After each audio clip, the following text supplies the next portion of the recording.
Yeah, how would you summarize it in like one sentence? In one sentence? Yeah. I think I would say it's about maybe two. A young woman who's a royal, and who's having to deal with a newfound like big level notoriety, and trying to figure out who can she trust, and trying to figure out how much control can she have. Yeah. Yeah. Oh, nice to hear. Yeah. Yeah. Yeah, I'd say the same. I think in talking about it, we realized that trust is the main theme of the film. Yeah. Mm-hmm. Because it's who can she trust, and the majority of people around her she actually can't trust. But then there's maybe one or two people that she can, but even that is a risk. So it's like trust is a scary thing. It's a risk to trust someone, but then when it pays off, it's really rewarding, and then you know that like that person has your back.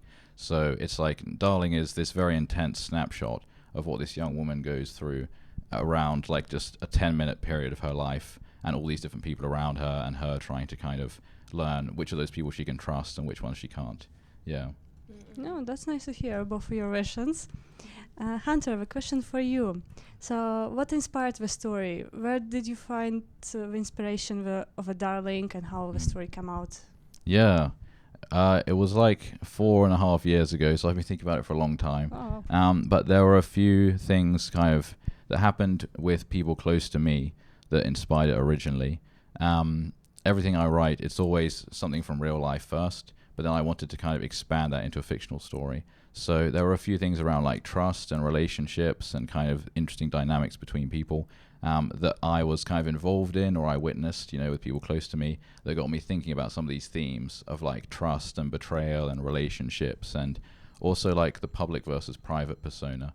And we've got a phone outside somewhere. Don't worry, it's all good. We'll keep it rolling. But yeah, the thinking about like the public versus the private persona, and how when you're behind closed doors or you're with someone you trust, sometimes you act in a certain way, and then that's not necessarily the side of you that you show to the world publicly.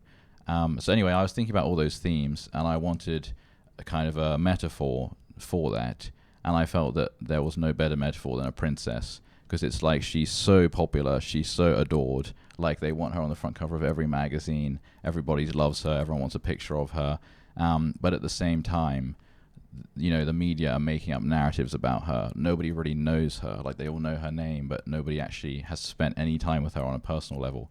So it's like everybody knows her, but nobody actually knows her on a personal level. So I just thought that was kind of a really good metaphor for the real life, stuff that I'd, witnessed. Yeah. Not true. It's actually reminded me a lot of 2000s, when the press was like just following the paparazzi following the stars around. Yeah, definitely. It's really reminded of that a lot. Yeah, the early 2000s was a big inspiration. Even people like Britney Spears, like literally everybody that, every public figure you can think of has experienced some of that. The film's set in 1995, so even though it's a fictional story, we were using that as like a specific reference point, but we had inspiration from like the 70s, the 80s, the 2000s, like lots of different examples around that time. That's actually interesting, because like different time frames, but combined in one, with making a great movie. Question for Jeanne. Yes. Your character is both powerful and vulnerable. How did you prepare yourself to be in the role? Honestly, I think I did do a lot of research, especially because of, her background. It's not something that I know exactly what it's like, because being a royal is a lot. But I do feel like there's a lot of personality traits that she has that I also have.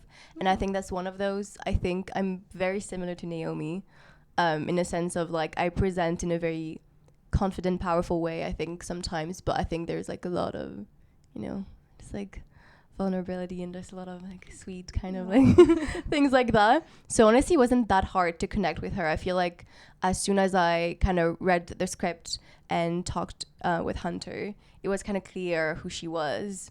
I kept on digging, but I feel like really early on we kind of saw there were so many just similarities between like, me and her. So yeah. And how was it to be on the spotlight surrounded by paparazzi? That was nice. That was cute. I'm not gonna lie. That was fun. That was the first thing we shot, right? And that just gets you in the zone right away. Cause like, oh wow, interesting. No. Never Yeah. has happened to me before, so.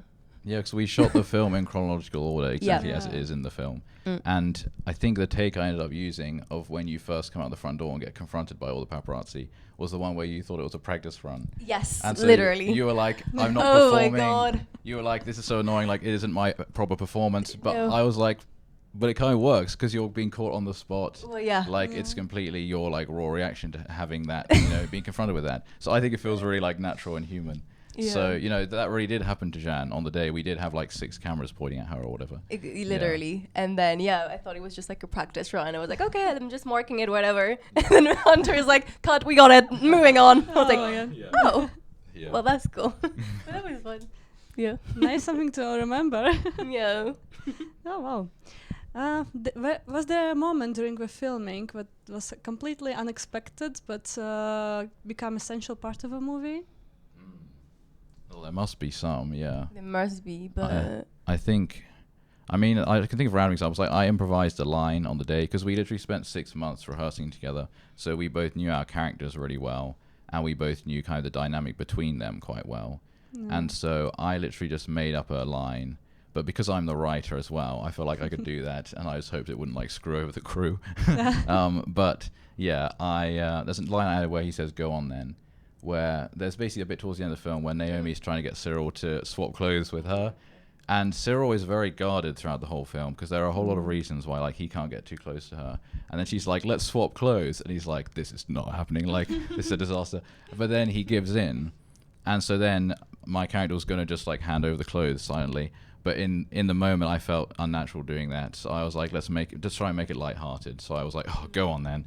And so then having done that in the first take, I then had to do it in all the other takes so that it would be consistent. So I just kind of rewrote the script to add that extra line. Oh, wow. But yeah, can you think of any like surprising things in the film that you weren't maybe expecting to be there?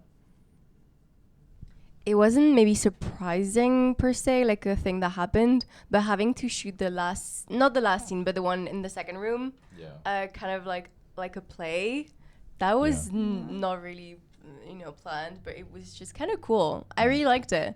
That was a fun way of doing it, I feel like. Yeah. And I'm very used to theater. So when we did that, I was like, oh, yes, that feels more comfortable. And like more like something I know. Yeah. So I was very happy about that. Yeah, for sure. That was completely a practical thing because we were shooting the whole film in one day because it all takes place in real time in 10 minutes. So I thought for consistency of the lighting and the weather and everything, let's just do it all in one day. So we did it in 8 hours. And we were already struggling at points, and we got an hour and a half behind schedule. And when you've got 8 hours and you're an hour and a half behind schedule, it becomes impossible. It's like, we are not going to do this. But we stayed optimistic, and then all credit to Jeanne. We were basically like, Jeanne, we're going to do your entire bit. Like, we're going to put the camera on you and just run through the entire scene, all of your lines, everything you do in one go, instead of doing like multiple different angles and having to reset the camera and everything. So we just did one shot entire way through the scene, one take, and then moved on. So that caught us up probably an hour immediately by you just doing the whole thing. And so it was like doing a play. And so in the film, it feels so different from like other films that you might see. And to me, it feels a little bit more like sort of old Hollywood or something, like being on a set and just acting. Yes. Rather than usually it's like you do like a 3-second take where it's like, pick up the thing, action, cut, and it's very like stilted. Whereas we just got to run an entire thing in one go. So that was really fun. That was great. I love that. That was my favorite part of the shoot and the movie, even watching it, that scene. I saw the movie, and I would say for me it felt like a documentary. It's like not a fictional one. It's like, oh my god, That's what he wanted. Yeah, Thank you. That's great. That's really good to hear. So you Alicia, probably that's the filming style made it surreal.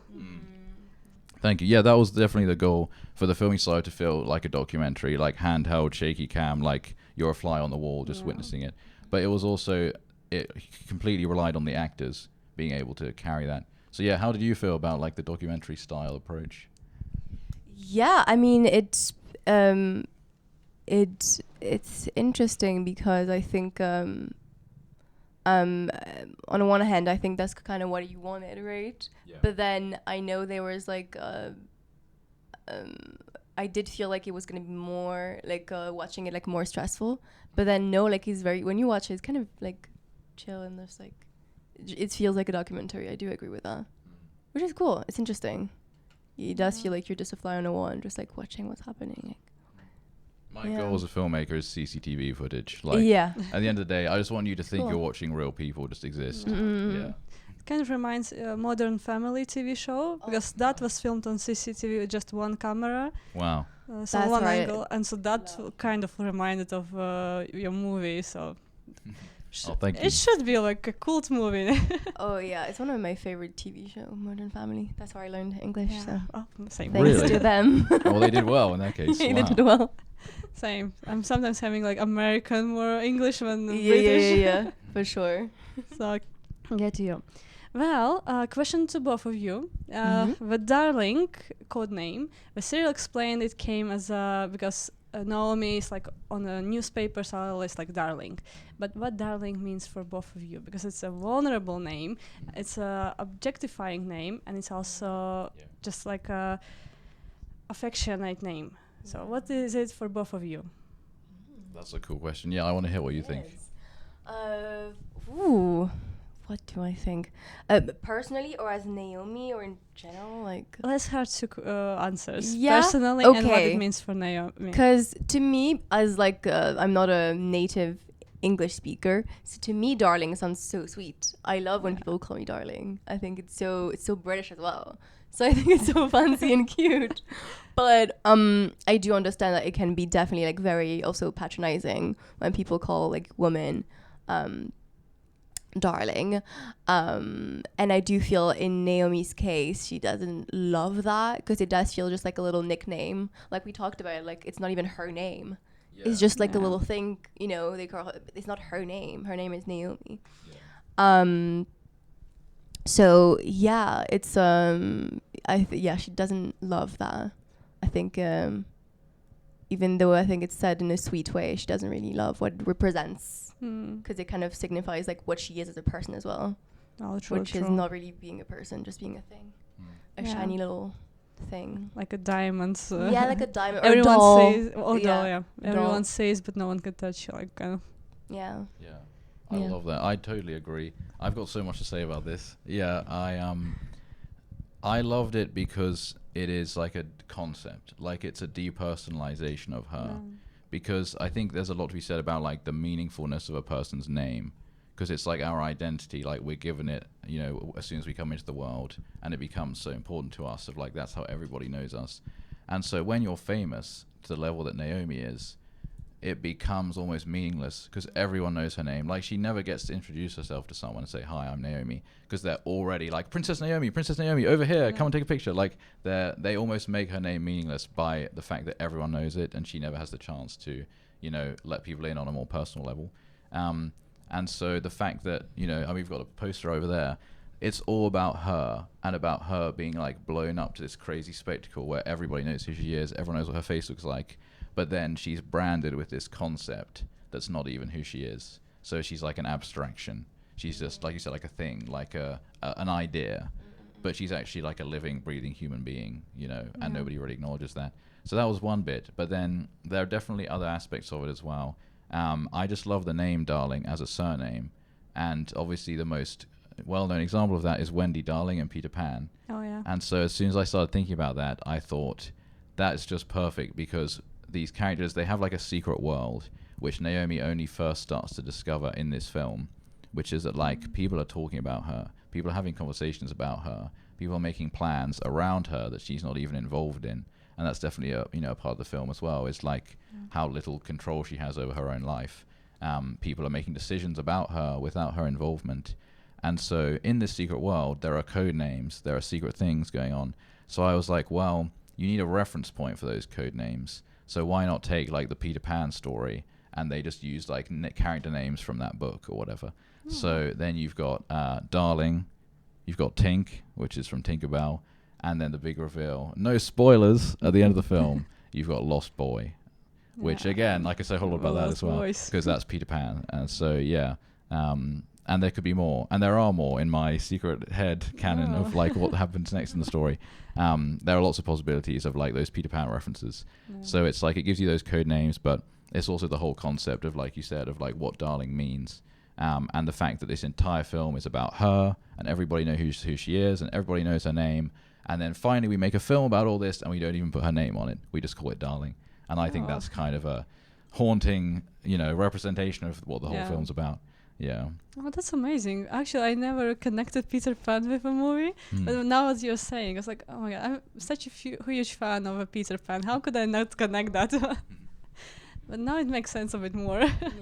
Oh, that's cool. Cyril disappearing like a Peter Pan. Yeah. Yes. I mean, there's a whole lot on the Peter Pan references. You see Cyril's shadow throughout the film. Yeah. And there's actually, here's a good example from earlier of something that wasn't planned. Yes. This is a crazy miracle moment. So basically, in the film, okay, we don't know about any of this Peter Pan stuff until Cyril gets on the phone with Tink, and he addresses her as Tink, and then he says, "Darling," and it goes, whoo, there's a shadow that appears on the wall because a car drove past outside the window and the light bounced off it. And so at the moment in the film where we first start to hear these Peter Pan references, you see Cyril's shadow appear on the wall just for a split second, which is just like the way that Peter Pan and Wendy first meet in the story is his shadow comes off and she has to help him sew it back on, which is the whole thing about like integration and like personal growth and healing and how Wendy helps Peter to become a better person and like all this stuff. So there's so much symbolism in like the Cyril and Naomi relationship. And we got that little shadow to appear on the wall. So it's just layers. When you bring the Peter Pan stuff in, like there's even more layers. Yeah, it's like environment helped you film that movie. 100%. Literally like, the universe, the sky just opened for us. Yep. Yeah. Okay, so a question for both of you. How filming Darling changed your perspective on fame, betrayal, and being followed? Like nowadays in social media times, we all follow someone follows us. So how does it change for yourself?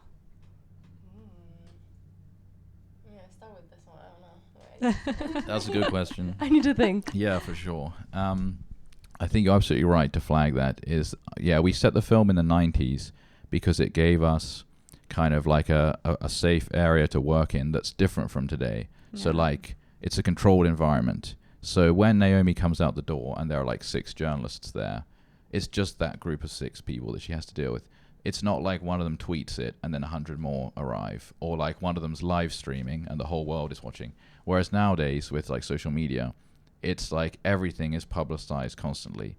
And so even if you like trip on a stair, you're walking downstairs and you trip and then it's like 1 billion views and it's in the headlines of like news, somebody fell down the stairs. It's like, why do we even care? So like, even if you're not a celebrity, like you're just an everyday person, you're still you have your real life and then you have this like fake life of like social media, persona. And so you can choose to manage that. Like if you want to post certain content or, create certain stuff or like present yourself in a certain way. But then there's this whole other side you can't control, which is what other people say about you or what other people post about you.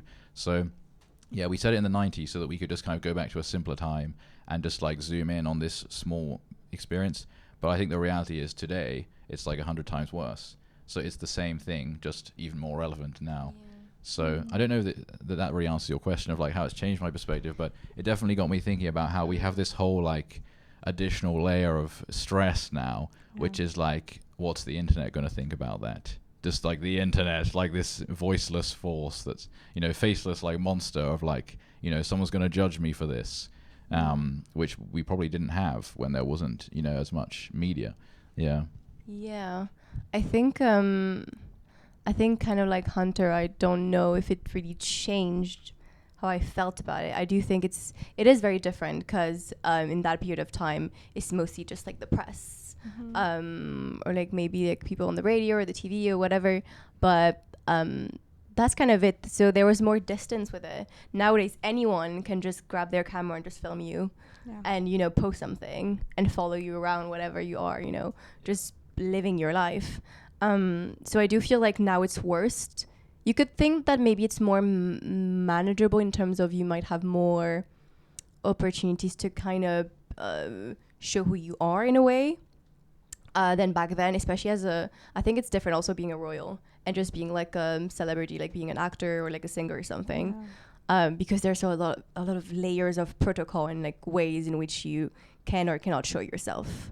But I think it's the whole thing of just people wanting to know what you're doing, and also just taking a snippet of a thing you said or done, just an image, can just like have like take big proportions, and people are just gonna think whatever they want to think truly based on this little thing because they don't know you, which is kind of it's kind of, I think, the fame thing. You're kind of meant not to know celebrities. They're kind of meant to be kind of like this mysterious thing, especially back in the day, because nowadays it's harder.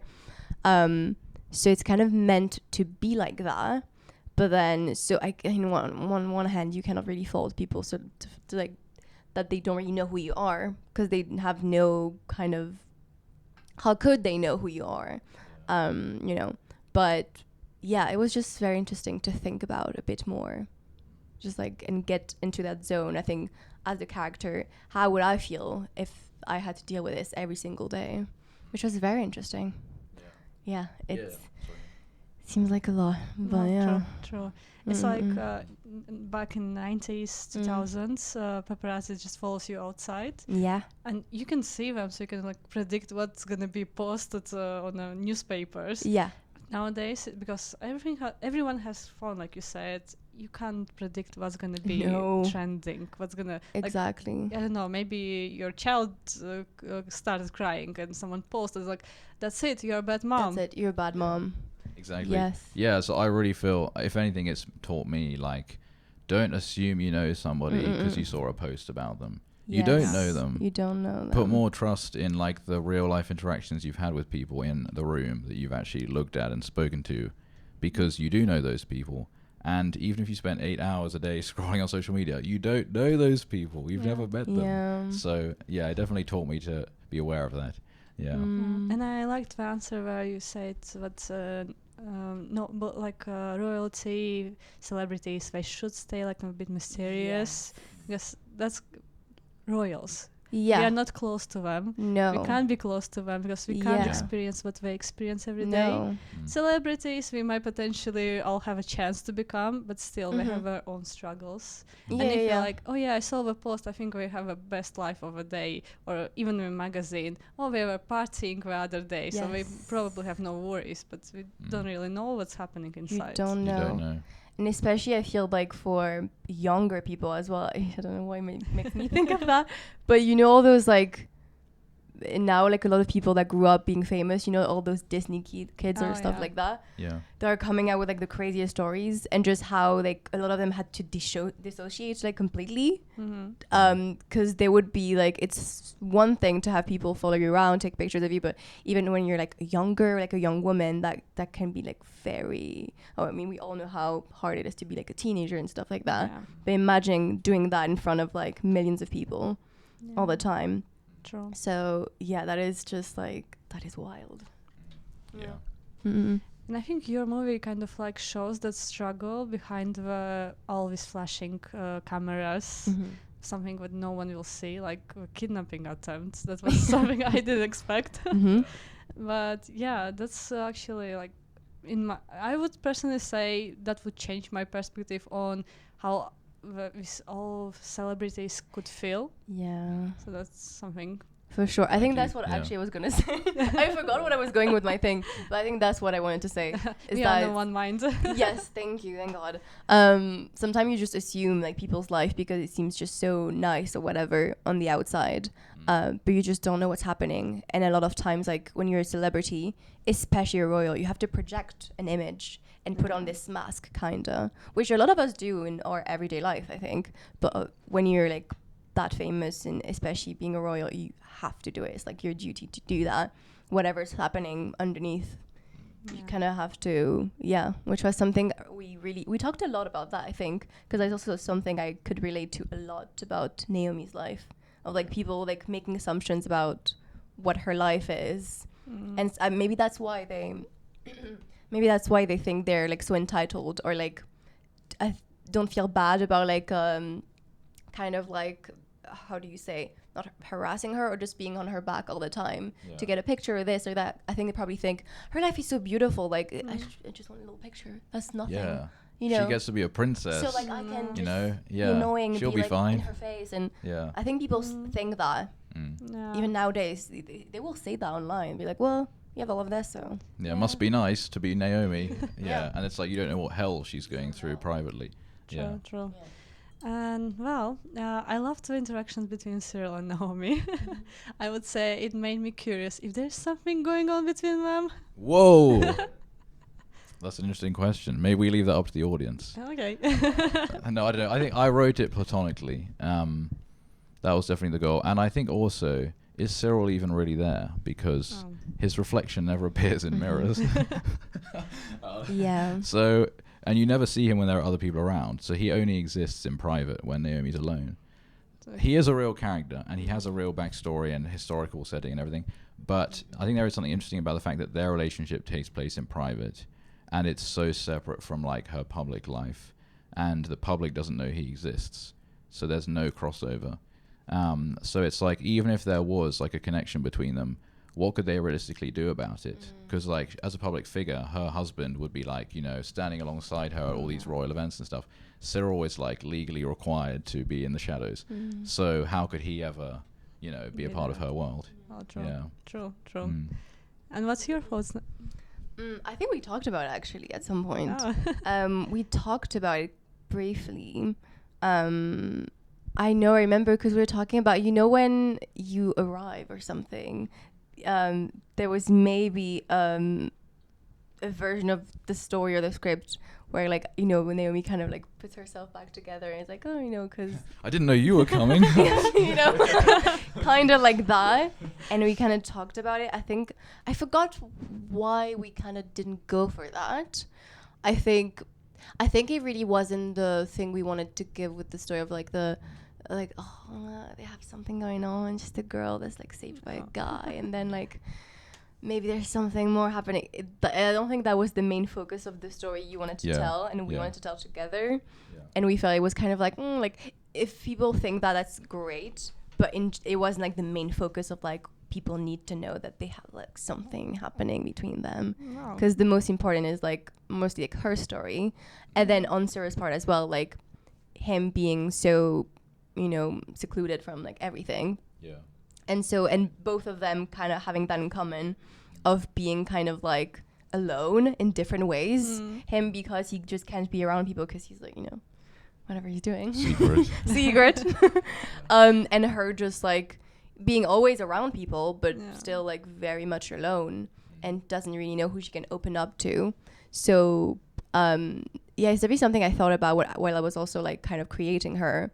But I think creating relationships in general is very hard because you don't know who to trust. And so Cyril is the same because Naomi doesn't really know what he's doing. So even though she does feel kind of safe around him and she mostly trusts him, I would say, she's not completely sure about him yet because there's a lot of questions he's not really answering. So I don't think she would, you know, she's smart. She's not going to jump in that right away. That led to my next question. Okay. Can you even trust him? Okay. He was the one checking everything, making sure there's like no paparazzi and no bodyguard who tried to kidnap her, so the kidnappers. But he told her to go first, which led to something very twisted in a paparazzi world. Yeah, so you're saying at the end when he gets the getaway car, he opens the door and he says, "Okay, you go first, and I'll." Yeah, well spotted. That's a good detail. And she was wearing his clothes, so that led to a scandal. Yeah. Very true. Yeah. So can she trust him? She doesn't know. She doesn't know. That's why until the end, no spoilers. No spoilers. But when she's in the car and sees whatever, I think it's a little okay. Maybe I can, but. Yeah, she's just, you just don't know. You really don't know until you know. And I've seen that in my own life with people around me. You don't know. People can just like switch like that. So it's very hard to know who to trust in those situations. But that's a good point. Honestly, the whole movie kept me going like, can you trust that person? Can you trust that one? I was shocked about Bodyguard, but I'm like, okay, I'm not gonna trust anyone in that movie. Yeah. That's really cool. Good. Yeah. So, it's okay. And it's gonna be the last question from me. what's the most exciting episode you want for everyone to see? Like, You is mean there like like a scene or? like a scene? Dang. I mean, I like all the ones you've mentioned. Yeah. Oh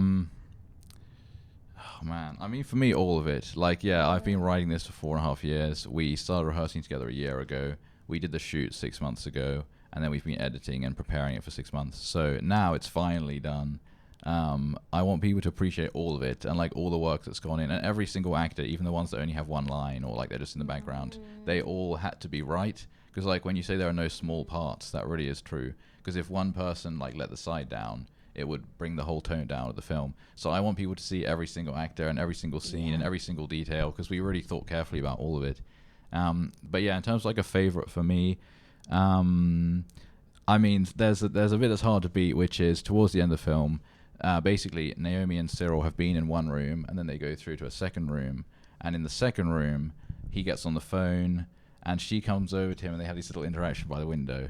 And this is one of the bit we did in like very few takes. It was just like doing a play. I messed up my lines on at least 1 or 2 of the takes, even though I wrote them. So then we had even less options of takes that we could use because I'd messed up my own lines. So what you see in the film is like a very raw performance of like just taking what we had from the day. And it's probably one of the best bits of the film. Seeing like how Naomi kind of finesses that situation, and just the interesting dynamic where like in that moment they don't really trust each other at all. You know, like you're like Naomi's asking him all these questions. He is refusing to answer any of them because he doesn't trust her. But equally, she is asking all the questions because she doesn't really trust him. She's like trying to get some information. But there's this sweetness between them, even though they're like trying to finesse each other almost. They're like smiling and making little jokes while trying to like, you know, play each other in a way, which I think is a fun little moment. So I guess that scene by the window before the car arrives and all that, I like that bit. Yeah. I probably just stole yours because I know you like that as well. That is also my favorite. I think I really like the second like room we're in, but especially that bit when he's on the phone and like sneaking up on him and trying to figure out what's happening. That is my favorite part of it as well. So yeah, we have the same one. That's cool. It's great. So just watch that. Yeah, that's the best bit. Yeah. I will be honest, I watched that bit like 3 times. Oh, love. That's amazing. I love It's that. so good. But it would like, yeah, that's true. Like even the beginning with all the paparazzis, I loved watching that because it was the only thing I wasn't in. Yeah. Really. Yeah. So I could actually like just be like, oh my god, like we're making a movie, and just like so exciting, and just seeing it. I remember it was just so cool, and I just like them running. I love watching it every time.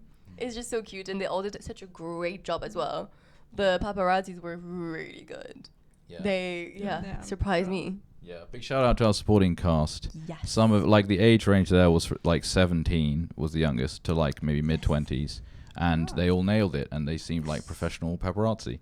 Honestly, for a moment I thought you took the shoots like the videotapes from the 2000s and just put it in. Oh, okay, I like that. It's literally like, okay, that's from 2000s. It wasn't possible for them to film it now. Wow. I appreciate that because we put a lot of effort into like costumes and props and location to make it look authentic, that it was older. Yeah. Thank you. That's cool. That was amazing job, honestly. Thank you. Thanks. So, yeah. And what's next for Darling? Is there a new episodes for that one? I mean, I've got lots of ideas. I have many ideas. Yeah, so I've been thinking about these characters for several years, and I have more stories I'd like to tell. There's a whole lot more I could say about like their own backgrounds and their heritage and who their parents are and what their lives are going to look like, because I've thought about all that and I've researched all that, and I have examples that I'm drawing on. And so if you just look at real history, like the film's set in 1995, and there's a whole lot of interesting stuff that's going to affect Naomi's life and Cyril's life throughout the 90s and the 2000s. So if you just take it of like these are real people, what are their lives going to hold from this point onwards? There's going to be some interesting things. Oh, wow. So yeah, in terms of this film, Darling, we're going to hopefully submit to some festivals now. So whenever people see this interview, either we're at festivals or we're about to be or we have been or whatever. And then at some point, hopefully, we'll be able to do a public release online so everyone can watch it. So then everyone can see the film, which we've spent a year making. Yeah. Well, looking forward to that one. Thank you so much. Yeah. Thank you so much for being here with me. Thank you. That was awesome. Amazing. That was great. Thank you so much. Thank you so much. Loved it. Thank you for watching. We hope you enjoyed the video. Click the link below this video to find out where you can watch the film right now. Bye.